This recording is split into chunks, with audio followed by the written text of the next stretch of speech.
Hello, everybody. It's Graham Cove. It's my music. I'm going to be speaking any minute now to Pete. I've got the Christmas lights on. Depending upon when this goes out, the Christmas lights may have already sort of faded, or depends when you listen to it. But if the Christmas lights are still alive in your heart and minds when you do receive this, then Merry Christmas to you one and all. First, here's a little video from Analog Trash. If there is still time to go and buy some music from independent artists before the Christmas disappears, please do, because they really need your help.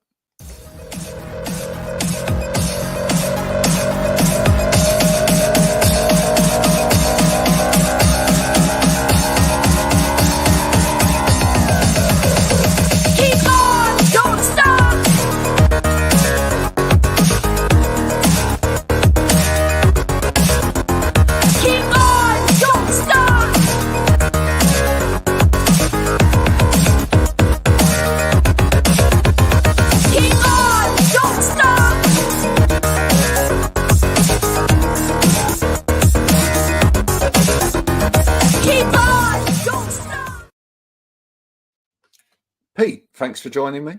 We got there eventually. I know previously I completely messed up in terms of times and things like that, and it didn't happen. But now we're here. So thank you so much for doing this.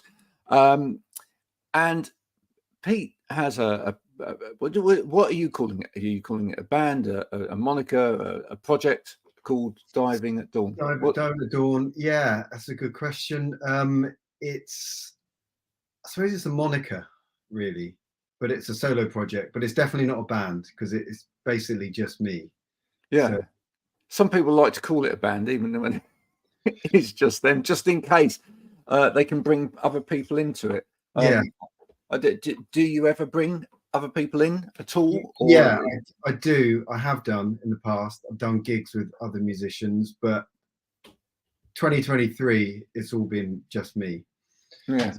You know, does that method of music producing, etc., suit you, or have you naturally gravitated that way, or were you previously in groups, etc.?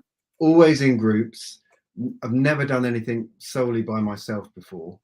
And this year is the first time I've been recording, mixing, performing everything by myself, and it's not a natural thing for me. I want to be in a group, I want to be part of a band, but it gets harder as you get older. It gets harder to put a band together, and I sort of realized I was harking back to my youth by trying to get where a drummer does his drum parts, a bassist writes his bass lines.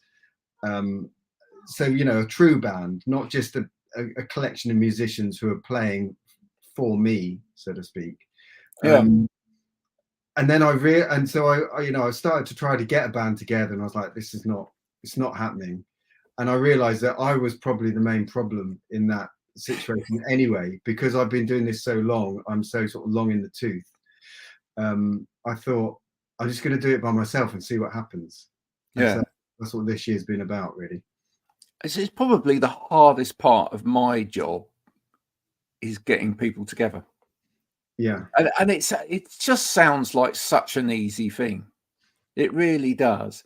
I mean, when I sit down with groups of people to say, and what we're going to do is we're going to make this podcast, for example, we're going to make this conversation happen. And, and we start to, the thing that everybody starts to concern themselves with is what's the conversation, what's the details of the conversation, what's that conversation going to look like, what's the narrative going to be, how's it going to roll out, where are we going to take it? And all of the time I'm thinking, I've got to get the people in the room. It's really hard. It's a big thing, and trying to round up musicians is, I don't know if it's even harder, because I'm not sure what type of people that you're working with, but trying to get a drummer to a rehearsal is in London. anyway, trying to get a drummer, it's probably easier in London actually, because you can get on the tube. But outside of London, it used to be, you know, someone had to go and pick him up or her up, or get their drums. You know, the whole thing is a mission. Yeah. So, I mean, you see, especially sort of younger bands, etc., who are bands, and sort of, you know, doing that whole piece, but you realise that there's kind of a cost that comes with that as well, which is that, you know, people might see the sort of glam side of, you know, rocking up at this gig and doing this gig, and then rocking up at that gig and doing that gig, and, you know, doing all of the little social media bits in between. But, you know, from experience, having been there, seen it, and got the t-shirt, and it's probably, you'll probably know this as well, there's hours and hours just spent on motorways in uncomfortable You're just in transition all the most time, of the time, you know, and that's really what touring is. I always describe touring as the day when you know, when you go on holiday, that sort of mad rush to get your suitcases, get to the airport, get on the train to get to the airport, wait at the airport, wait for the plane. It's like that all the time. Day. It's just, that's what it is. Every day. Have I got that? Have I picked that up? Have I put that away properly? You know. Yeah. Where's the guitar effects pedals gone? You know, it was always some bag of leads that would go missing. Yeah. Yeah, it's I don't know why it was in motion. It was in motion, so it's yeah. I think it was always the periphery items that went missing, because, you know, generally, if you've got a nice guitar or something like that, you're normally quite precious about it, and therefore you'd make sure that would carefully get on the back of whatever mode of transport you were using. But it's all those bits and pieces around that you like get slung in a bag and then your tuner, your the patch cables that go between the pedals, or your plectrums. I mean, how many times did I forget my plectrum? It was you're always in you know, most venues. A lot of venues aren't. I mean, there's not many music shops now anyway where you can go and buy some plectrums if you need them. So it's it's a strange existence. It is.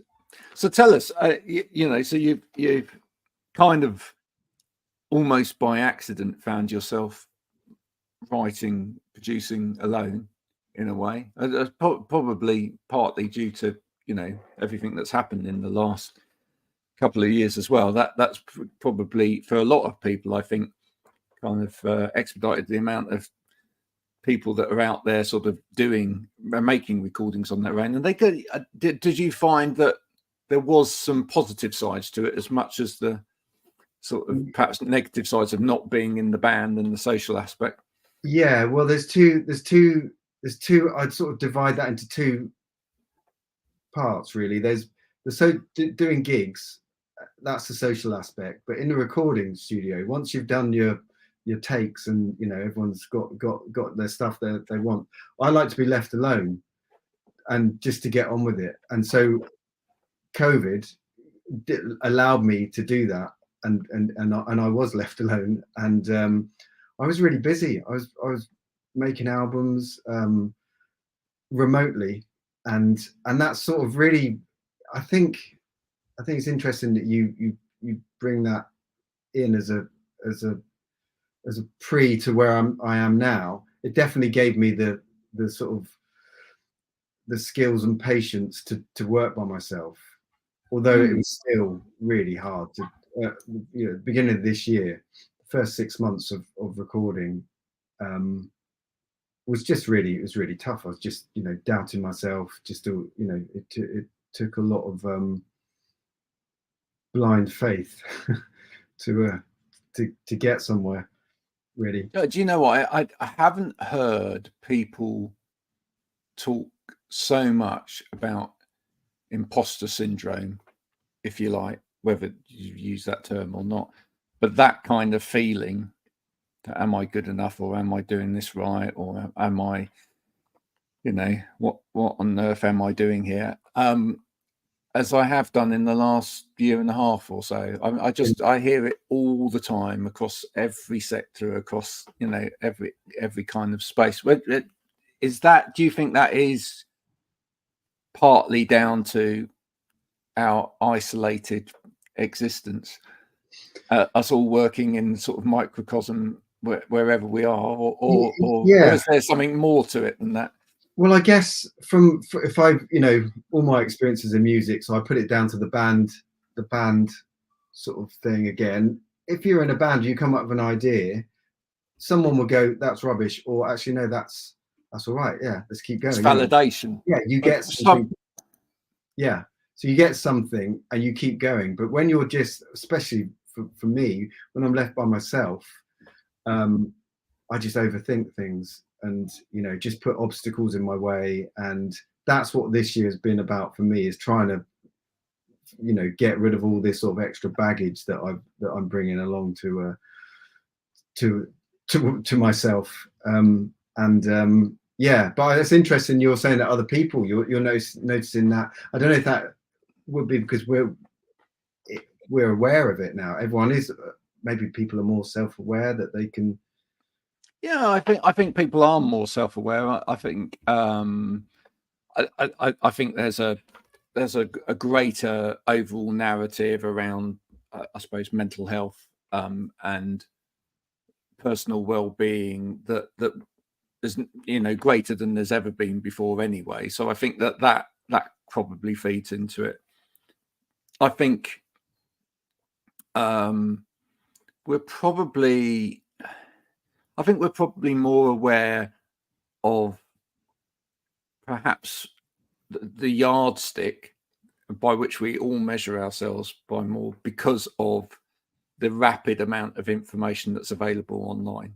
And I think that and not in a healthy way necessarily, but you just had I think we all kind of suffer to some extent the fact that you just produce something, or you create something, or you're working on something, and then you turn the computer on and somebody's produced something there that's this, and you think, is mine any good anymore? Because I've just looked at that. You're comparing yourself with others. I mean, that's not a helpful thing to do. No. But yeah, absolutely. That's I mean, for me, that's inevitable. You're just always thinking, I don't know. Yeah, that's what I've had to stop doing. And the other problem with that as well is, I think, is that you just don't know what's gone into that, if that makes sense as well. I mean, there's a kind of almost sort of pseudo fabrication of the truth at play here in terms of everything looks artisanal these days. Everything looks like sort of like bedroom grown, and the truth is that some artists might pop up with some piece of music that they say, well, I've just been in my studio doing this and whatever, and actually there's a full-blown bloody orchestra playing on it, but but it just you don't know, and you say, so how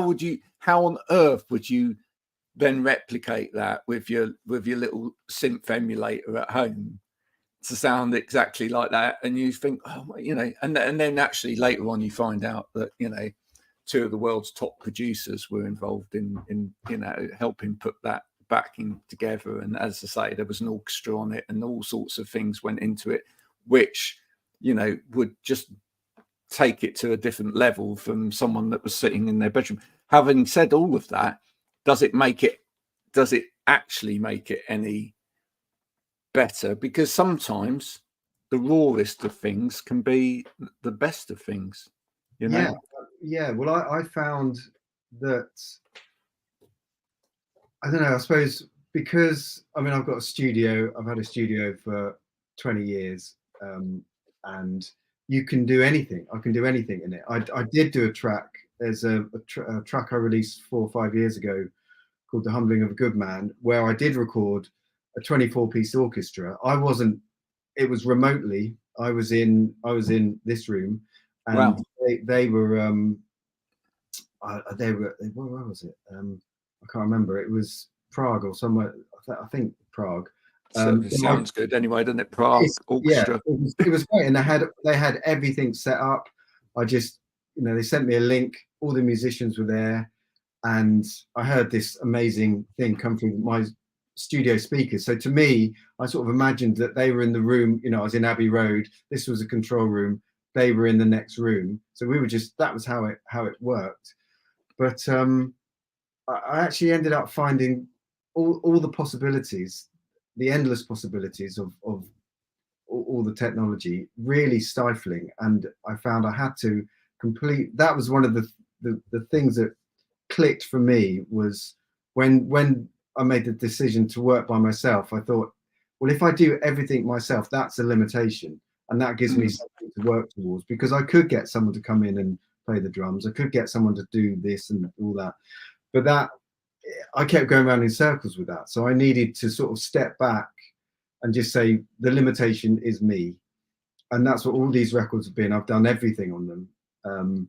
And that's been helpful, because I was getting lost in, it was if I was working with someone else, as I was producing someone else, I'd always work within what I had directly in front of me, the musicians, whatever it was. So I always had that sort of self-imposed limits. Like I never thought to do it to myself, because I had sort of delusions of grandeur, perhaps, hence the 24-piece orchestra or whatever. I'm going to make this whatever, make this big statement, and it ended up where I couldn't. I mean, I did those songs 4 years ago, and then I sort of just ground to a halt, because I was like, I don't know what to do. And so I put the limitation on myself. When I play live, it's just me and the guitar, because I find that I have to work. There is, I'll get something out which maybe I didn't quite expect, but it is what it is. So it's really interesting what you're saying there, because and listening to some of your music, some of your arrangement, and some of your some of the production you produce is incredibly lush, and it's wonderful. So I think that comes through. But I think it's quite interesting what you say from a production point of view, that actually as a solo artist, if you were looking at it from a producer point of view, it's much easier to look at a group of people and go, I can hear or I can see what your limitations are, and therefore I'm going to work around those limitations, because and I can be quite blunt in a way about that, because that's going to help you as an artist, right? Because it's not about, ultimately, to get the best out of an artist, it's not about making someone sound like something else that's out there, or what. It's about making them sound like them. It's about finding them, really, and absolutely. But it's interesting you're saying that actually that's harder to do for yourself, because in a way, going back to the band thing, there's no one looking at you and go, yeah, but do you know what? Actually, when you play those arpeggios, you don't actually play those arpeggios that cleanly, or your technique on that isn't that. So actually it's better when you play like that. There's no one doing that. Exactly. There's no one doing that for you. There's no one doing that, and the technology allows you to edit everything to perfection. So I would end up going down a rabbit hole and coming out the other side, scratching my head, thinking I had no idea what happened. I can play that note and that note, and then I can actually I don't need to play a fretless bass. I can just slide between the two notes. That's No one's going to it's worry about the bass on this. On no. this. Yeah, it's So it's learning. It was I just had to put these limits on myself and make some sort of weird rules that I gave myself were to I was going to do the drums, and if you listen, none of these tracks are they're all, there's some percussion or drums on there, but it's very minimal, and so that gave them more space to the Would you say that what you're producing now then is probably the most truthful music you've ever produced? No, it's the most, I don't know, actually, it's the most truthful music that I've produced from my own solo point of view. I think everything I do, I always try is truthful. I've not really done much as an artist myself, but in the Boily Slightly Too, the other band that I'm in, especially the first album, we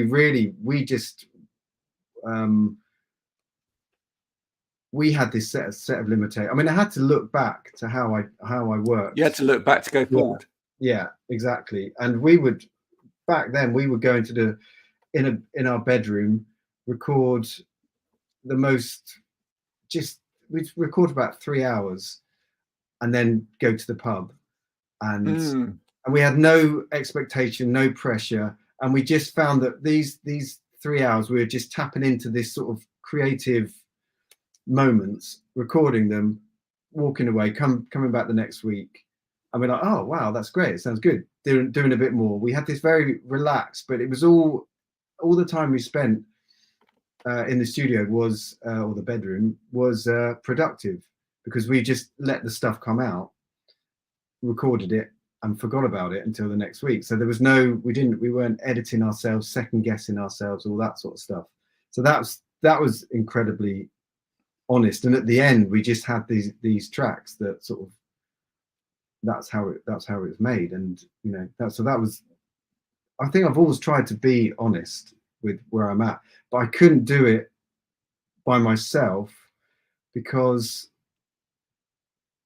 I don't know, self-doubt, whatever, the reasons we talked about, I wouldn't let myself be vulnerable enough, I think. Do you ever see, well, maybe not this project, but do you ever see you expanding this beyond just you, in terms of maybe letting one other person in, and if you did, what sort of person would that be? Would that be somebody else on therapist? A therapist. Well, I was going to say producer, but sometimes producers are therapists at the same time. Yeah. But yeah. I was going to say, like, either on like the production side, or maybe, as I've seen over the years, maybe like someone like another vocalist or someone like that would add a different dimension to what you're doing, but would actually. Yeah, I could see myself collaborating, definitely. Because it's a lot of work doing everything yourself. So production, mixing, maybe, but I'm not an easy person to please, because I know how to do it.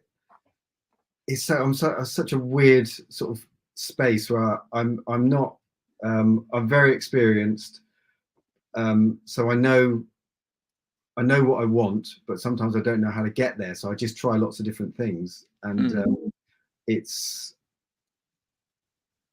I mean, just the way remote working is not easy like that when you're like that. When I'm saying, let's get, because I have tried on a few times, and so I ended up thinking, I need to conquer this whatever it is I need to conquer. Is there I don't know, have you tried this as well, but have you, at the point where you've then finished a part of the project, abandoned it, but is there a point where when you've created the tracks, you've finished the tracks, you've got the tracks out there, that you've then thought, actually now at this point, now that I have realised them in the way that I've wanted to realise them, it would be now quite interesting to see what someone else would do with them, because I can learn from that, or is that not on the radar at all as well? I mean, I'm open to anything really, but I think the way I want to work now is just move forward, always moving forward. I don't want to get, because I have got hung up on stuff before and thought, no, that could be better. What happens if someone did this, someone tried that? So I've sort of gone round in circles like that. And it's almost if you gave it to someone else and said, well, you know, remix it or whatever, it's almost like you then come back to it and then go, oh, actually, yeah, I just want to move. I don't want to do that. Yeah, so I just want to get on with it really, because I know what I'm like. So yeah. You know, it's I do think all those things you just have to abandon them and move forward, because it's, I just wouldn't. I've done it before in the past, so I've tried to perfect stuff, because you know. So with that in mind, how are you now facing, you know, the at the end of this year, facing 2024, brand new year, brand new opportunity in a way, which is something we all think about, I guess, at the end of the year is what new stuff that I can do next year. How are you sort of resetting yourself and perhaps your laser-like vision for what you want to achieve for 2024? Yeah, your intent, if you like. I want to do more gigs. I had to really throw myself. I basically threw myself into doing open mics since like August, and I just did as many as I could, 3 a week. You know, there was a sort of minimum for a while, to try to get some sort of idea of how I could present it live. Seeing if it could be just me, if I could pull it off. And that I think I've now got to that stage where I want to do that. So I'm just going to really push forward, do as many gigs as possible. Did that throw up any surprises? Because sometimes it does. I mean, I spoke to a couple of people recently where they said, you know, once they'd written an album, etc., and you know that had all been homegrown in the studio and you know thought about in terms of when it goes out, but until you go out, you don't know how people are going to perceive stuff, and then some things become more favorites live than other things just because, and you don't necessarily understand that that's going to happen. Have there been any kind of surprises that have kind of thrown your way with that? Everything has been a surprise. Literally everything. I mean, I can't work out. I've realised that I can't judge what I do very well. So I just realised I just got to do stuff. I just got to do it, put it out there, and see what happens. And I mean, trying to work out how to play them all and sing them all, because they've all got lots of harmony vocals, and they're all finger pick guitar mainly, and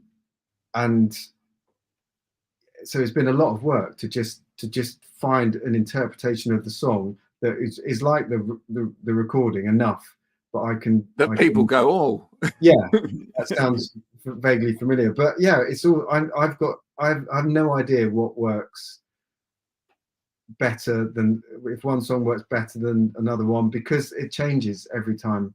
Not I don't change, but the reaction changes. And so it's interesting. It's really interesting to go out there and just and see what people get feedback, because that's the other thing. Working on your own, you don't get any feedback. And I've realized the online world is great, but there's nothing like doing a gig and meeting people, you know, which is such a ridiculous thing to say, but it's yeah, but it is understandable. I mean, I think I think part of the problem is that we've perceived that actually we've made the online world more like the real world Yeah. in experience, and therefore actually we can actually achieve some of the same humanness online as we can in in a more tactile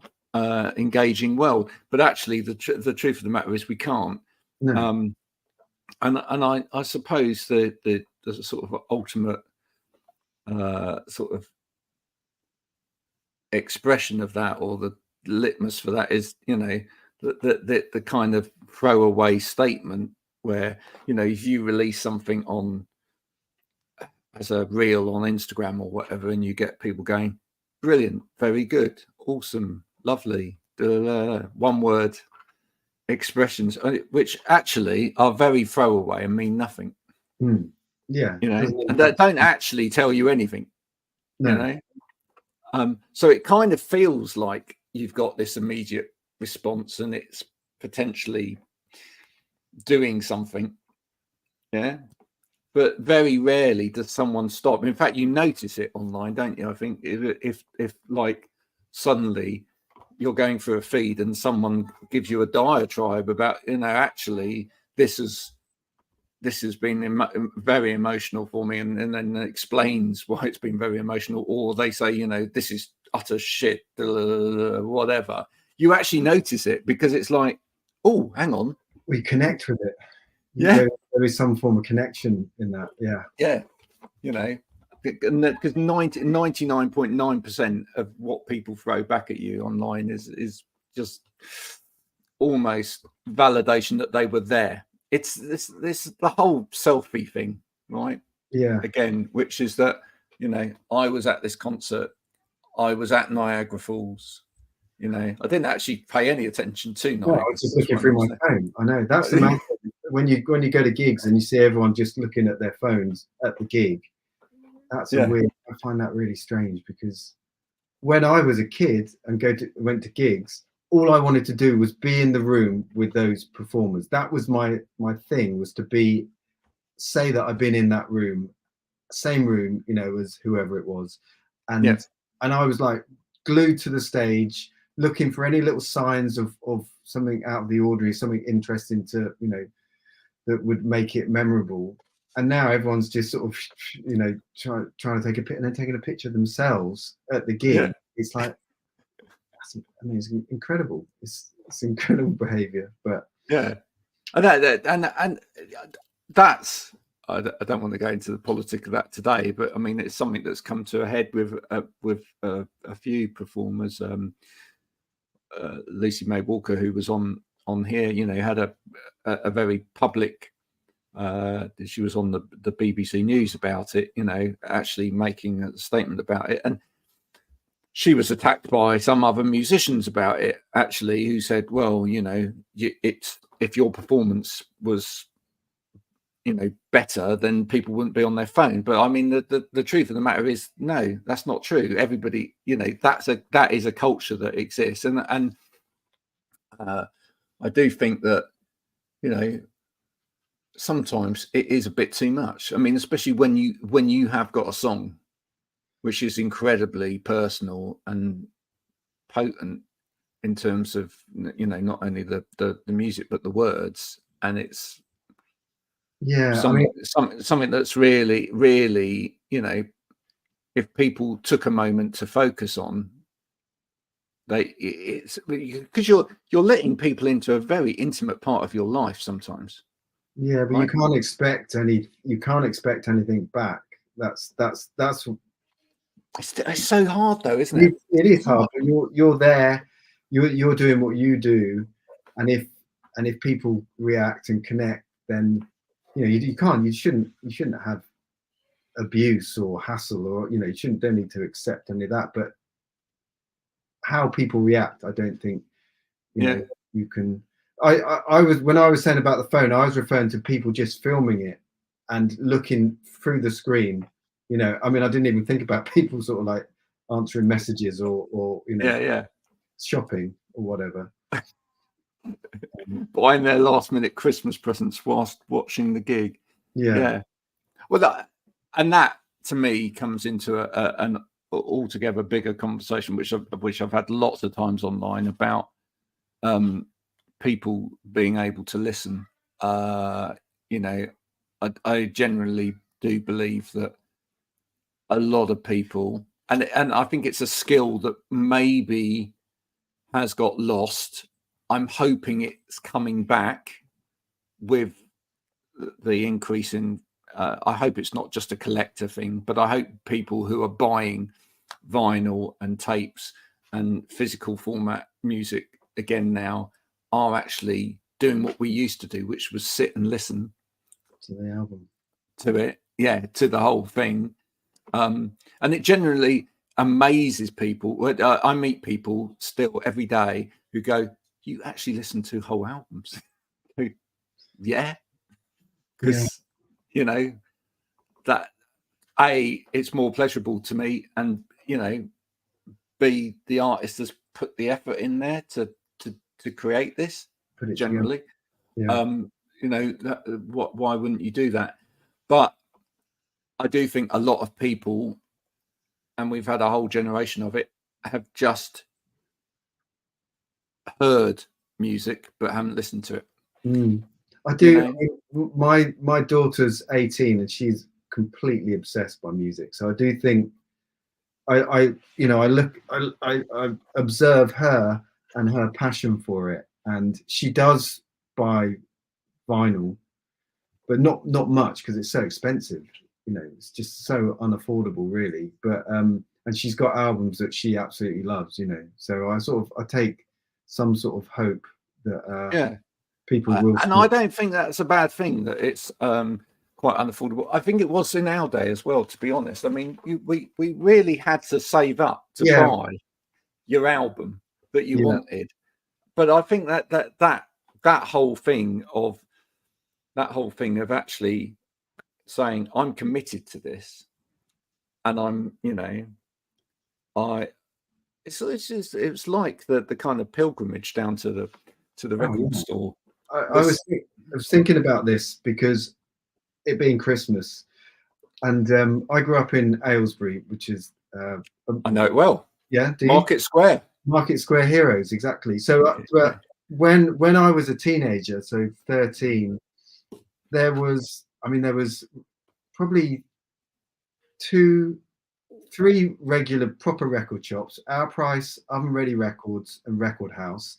Then there was Woolworths, then there's Boots, W.H. Smith's. So there was 6 or 7 shops that after Christmas, when I had some money and the sales were on, I would go do this sort of, you know, trek round, this little trek round, and just the most exciting thing, just buy, you know, records that I couldn't normally afford. And sometimes if there wasn't even any ones that I wanted, that if it, you know, I'd go back, you know, to Boots 3 times and look at their sale and think, well, maybe I will have that album actually, because I've got to buy a record. But and I just thought, how that's what do you do now? I don't know if people are going to ever have that sort of chance to trek around. And then I was thinking, how could they have made any money? How many records were being sold back then that could, a small town could sustain 6 or 7 record shops? No, it's amazing. Yeah, I thought, what a great memory doing that, really. Yeah, I'd love someone to do almost like a podcast or a documentary type piece, probably someone that's got just an enormous record collection. Stephen Wilson's doing some really interesting I've seen this. Things at the moment to enjoy. But it'd be great if he actually not just pulled them out of his collection off the wall, but it'd be good if he went like back to wherever he bought the records, or, you know, even if the place wasn't there anymore, and just went, and I remember this place because you know, and actually connected the memories, because it's true. But for so many of us as well, you actually, like, you knew exactly where you were when you bought that and who you were dating at the time. And also the reason why you bought that. I remember going to Boots, and when I was 12 or 13, I was really into Queen, just like apps. That was all it was really. And that's a really, but going to Boots, and they had about 4 Queen albums, and I had to work out which one to buy. And I didn't know any of them really. I think my dad had A Night at the Opera, and it was, do I buy Hot Space or A Day at the Races? It was like the whole thing was. I ended up getting Hot Space, which is possibly the worst Queen album, but my decision was based on the cover and the year. Yeah. So the year it was made. So it was like that was just sort of random sort of things that it would be interesting to go through your record collection and remember the stories, because you do remember pretty much where you got all everything from, where you bought it. Yeah, from. You do. We even used to do that thing, folks. It's true.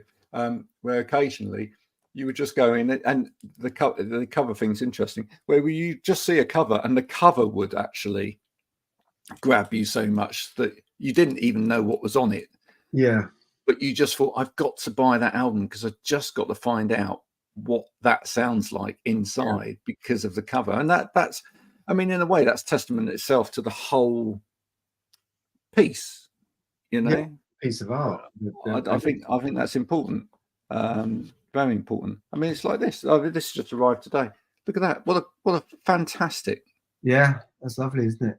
Isn't that lovely? Who's that? This is so for anyone that wants to know, this is Emma Jean Thackeray. This is an album called Yellow. She's a very new sort of jazz artist. Marvelous. Fantastic album. Absolutely fantastic album. But that's the thing, isn't it? You see something like that and you just think, I connect with it on so many different levels, including the art. And that's missing if you don't have that there. Pete, thank you so much for coming and talking. It's been an absolute pleasure. Let's just tell people, if they haven't discovered you before, which piece of music would you love them to go and unwind of yours? I guess I'd say Lying by Myself, which was a song I released the beginning of 2023 this year. And it was a breakthrough moment, for me. And I think it's a good indication of what I'm about. Cool. And we shall also add that track to the My Music Podcast playlist, which now stands at almost a gigantic 19 hours. Because it's a single track from everybody that I've had through the doors. That is a lot of people. Yes, absolutely. We've had about 300 and I think you're about 325 people, something like that. Wow. Through the doors in the last couple of years to interview. I'm trying for possibly for a world record. I don't know. The longest ever. Of interviewing artists. I don't know many people that have interviewed as many artists as me. Possibly Jules Holland, which you've got to give it to him. He's done such a fantastic job over the years. And but we need more people talking sensible stuff to musicians rather than just asking them what their favorite biscuit is. So if you have enjoyed this conversation with Pete, please go and check out the music of Diving at Dawn. We'll be adding the track Lying by Myself to the podcast playlist after this. You can do that, and do share the podcast playlist with as many people as possible, because as all the artists share it around, etc., it helps every single artist that's on it. This is quite possibly I think this is my second to last interview before Christmas, and then we're wrapping it up for this year. But I'll be back next year with a massive array of new musicians. We'll probably reach 500 early part of next year, which would be crazy. But thank you so much. Thanks for reminiscing and making me remember sort of the experience of going around Aylesbury and going in the record shops there. Yes, and I did see Marillion live with Fish at Market Square once as well. Wow, that's a good thing. That was he used to have. I'm sure they had a house, a squat near my school, my primary school, and it was all this really wrecked house, and there was a big finger in the middle drawn on the window, and that was Meridian. And that was them before the yachts and everything. Yeah, exactly. After Misplaced Childhood. Thanks for coming in. Thank you.